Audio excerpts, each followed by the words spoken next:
Berkeley, California, a city famous for challenging the status quo. Hi there. I'm good. How are you? The first to ban smoking in restaurants, and now they're taking on the cell phone industry. With signs like these telling people if you carry your phone in a pocket or in your bra, you may be exposed to radiation levels above the limit. The city is in a new battle over what it can say about cell phones and your cancer risk.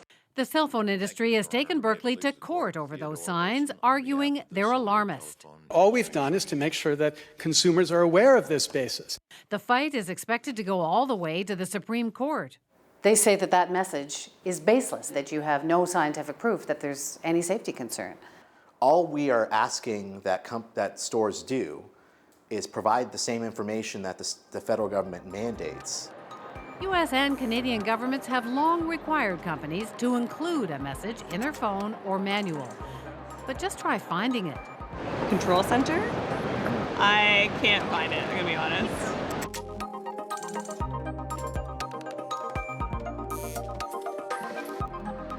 So what does it mean? The distance from the body depends on how it was tested to make sure you're not exposed to radiation levels above the safety limit.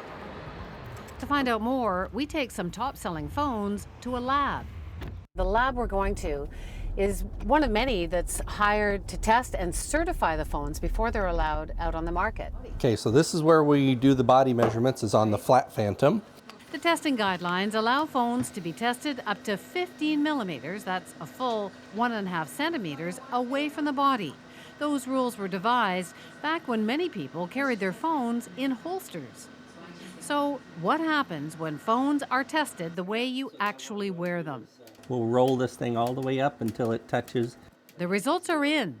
When moved right against the body, the radiation absorbed surpassed the safety limit. In response, the manufacturers of the phones say their products meet government safety guidelines. Health Canada adds the limits include a wide safety margin to ensure radiation exposure stays far below the threshold of harm. It's kind of scary. I don't think I'll carry it the same way I have been. No, I'm a little bit worried. Deborah Davis is an epidemiologist, one of many scientists asking for change. The system is out of date. Her big concern is not just distance, but that science now shows possible harm at levels below the ones the government sets. For example, last year's $25 million study on rats by the U.S. government, their largest ever. The scientists running the study thought it would find nothing. They were astonished when they showed this increase in highly malignant, aggressive tumors of the brain and the heart. Canadian groups have been urging Health Canada to reassess those safety limits too.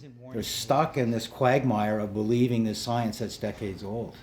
Frank Clegg's an engineer and the former president of Microsoft Canada. Now he heads a group advocating for safer use of technology. There are dozens and dozens of studies that we presented to Health Canada that show harm at levels below Canada's guidelines. A couple of years ago, the government agreed to a review. Clegg's group submitted over 200 studies, research on humans and animals, suggesting potential harm.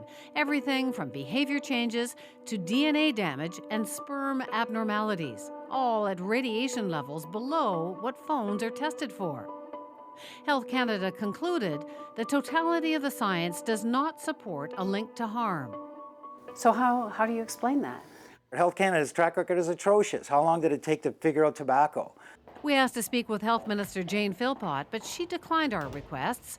We took our questions to Paul Demers, who was asked to review the science on cell phones for Health Canada. So what is your bottom line then?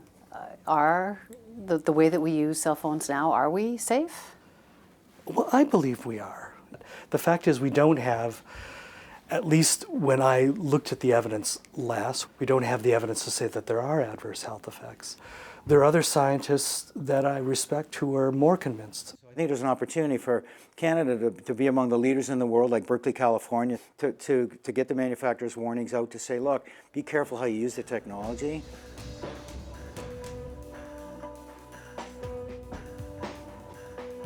The science may not be clear, but it does seem clear that a lot of Canadians are not getting the information the government thinks they should have.